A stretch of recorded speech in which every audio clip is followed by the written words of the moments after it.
राष्ट्रवादी शरद पवार पक्षाच्या नेत्यावर खंडणीचा गुन्हा दाखल झालाय।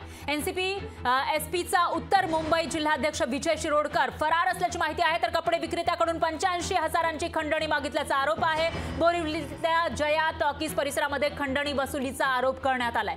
तर तक्रारदाराला जीवे मारण्याची ठार मारण्याची धमकी दिल्याचा आरोप सुद्धा राष्ट्रवादी शरदचंद्र पवार पक्षाच्या या नेत्यावर आहे। गुन्हा दाखल झाल्यानंतर विजय शिरोडकर फरार असल्याची माहिती समोर येते आहे। विजय शिरोडकर मुळे गुन्हेगाराच्या राजकीयकरणाचा मुद्दा पुन्हा एकदा ऐरणीवर आलेला आहे। तर आताची सगळ्यात मोठी आणि महत्त्वाची अपडेट म्हणावी लागेल, एनसीपी एसपीचा उत्तर मुंबई जिल्हाध्यक्ष विजय शिरोडकर हा सध्या फरार आहे आणि त्याच्यावर खंडणीचा गुन्हा दाखल असल्याची माहिती सुद्धा समोर येते।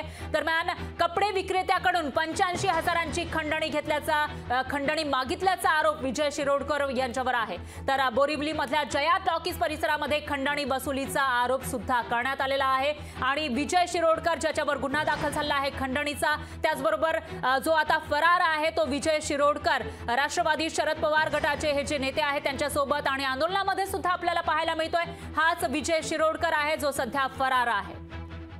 तक्रारदाराला जीवे ठार मारण्याची धमकी दिल्याचा सुद्धा आरोप होतो। दरम्यान विजय शिरोडकरवर काय आरोप आहेत ते बघूयात।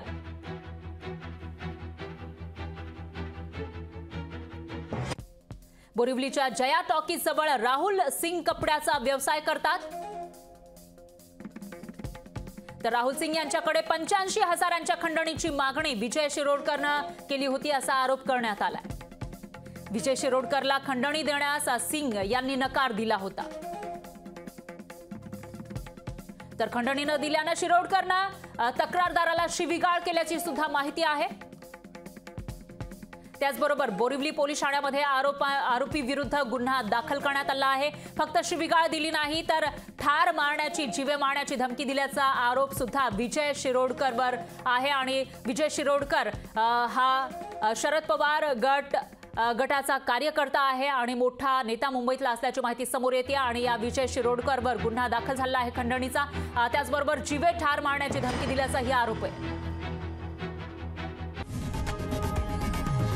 लोकशाही मराठी ऐका, पहा, जागरूक रहा।